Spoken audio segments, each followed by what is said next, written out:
Assalamualaikum warahmatullahi wabarakatuh. Alhamdulillah wa syukurillah wala haula wala quwata illa billah.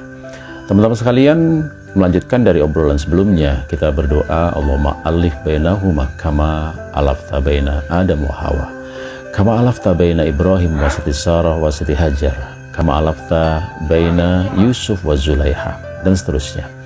Dan hari ini kita akan berbincang tentang dua orang ini, sosok yang kita sebut di akhir, yaitu Yusuf dan Zulaiha. Teman-teman sekalian, Yusuf dan Zulaiha itu sering dijadikan sebagai sosok yang melambangkan ketampanan dan kecantikan. Dan kisah cinta mereka pun begitu menggetarkan. Dalam satu kisah bahkan disampaikan atau dikisahkan bahwa Zulaiha ini sebagai putri dari Raja Talmus di Maghrib atau Barat Mesir, itu bahkan sebelum menikah sudah dimimpikan akan sosok seorang pemuda yang tampan yang begitu dicintainya. Dan itu adalah seorang wazir agung di Mesir. Dan pada satu ketika nanti di kemudian hari, sosok inilah yang berada dalam diri Yusuf alaihissalam. Teman-teman sekalian dari Allah Subhanahu wa Ta'ala, Rasulullah SAW sendiri menggambarkan bagaimana ketampanan Nabi Yusuf dengan wa idza huwa qad a'diya satral hasan, kata Rasulullah. Ketika Mi'raj, Rasulullah berjumpa dengan Nabi Yusuf dan Rasulullah menyampaikan dia mewarisi separuh ketampanan. Ibnul Qayyim menyampaikan yang dimaksudkan dengan separuh ketampanan adalah separuh ketampanan manusia. Artinya separuh ketampanan manusia itu diwarisi oleh Nabi Yusuf, sementara yang 50% adalah dibagikan kepada seluruh laki-laki di dunia ini.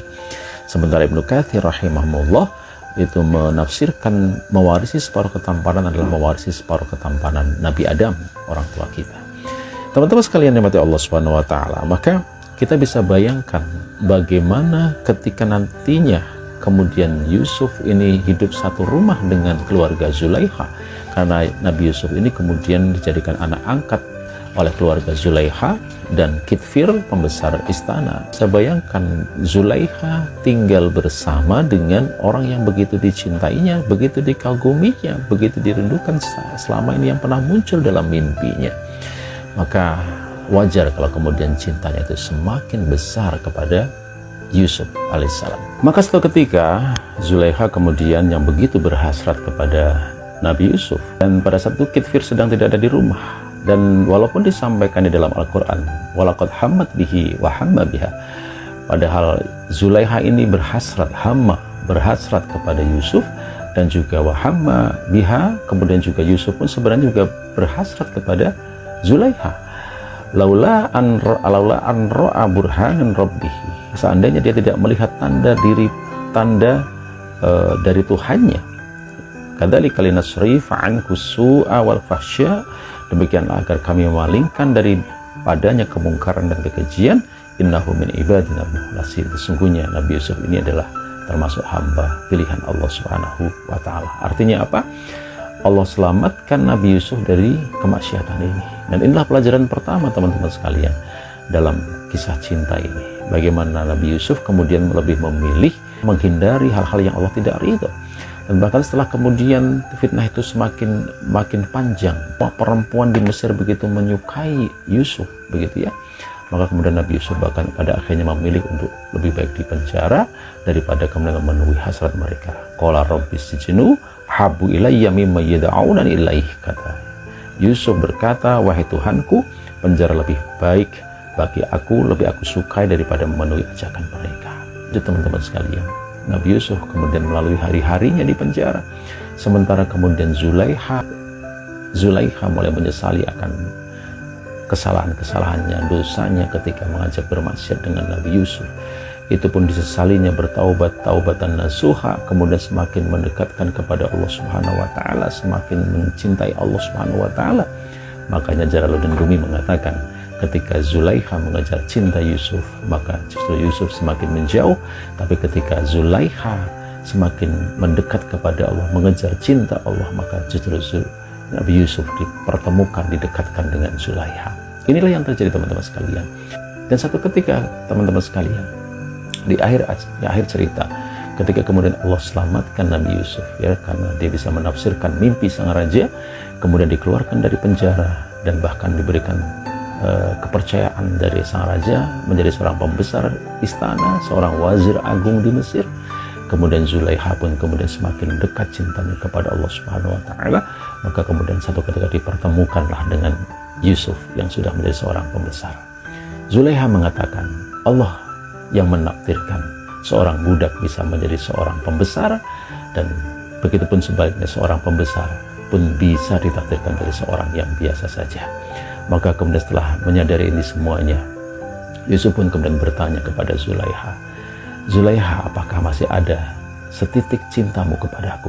Maka kemudian Zulaiha mengatakan, memandangmu adalah sebuah keindahan dan kebahagiaan yang melebihi segala-galanya, bahkan dunia dan seisinya. Maka kemudian Allah pun firmankan dengan wahyunya agar Yusuf menikahi Zulaiha, dan terjadilah pernikahan di antara mereka. Dalam riwayat itu, teman-teman sekalian, begitu kemudian Yusuf dan Zulaiha menikah, maka justru cinta mereka kepada Allah semakin bertambah, kebersyukuran itu semakin besar kepada Allah Subhanahu wa taala.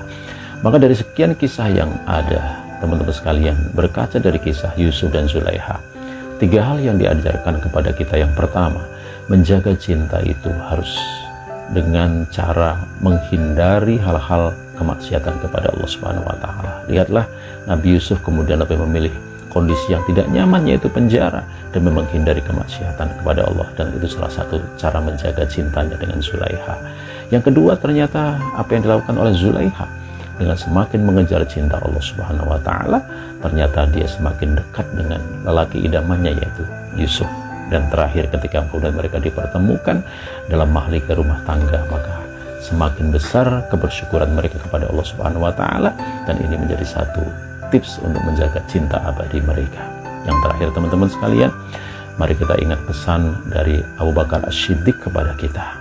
Ketika kita memenuhi ajakan dari iblis, maka hilanglah agama kita. Ketika kita memenuhi ajakan dari nafsu, maka hilanglah kemanusiaan kita.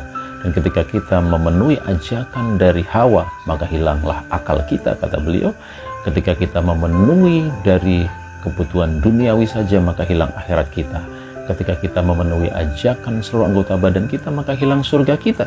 Tapi disampaikan, waman habballahu ta'ala dhahabat anhu sayyi'at wa nala jami'al khairat.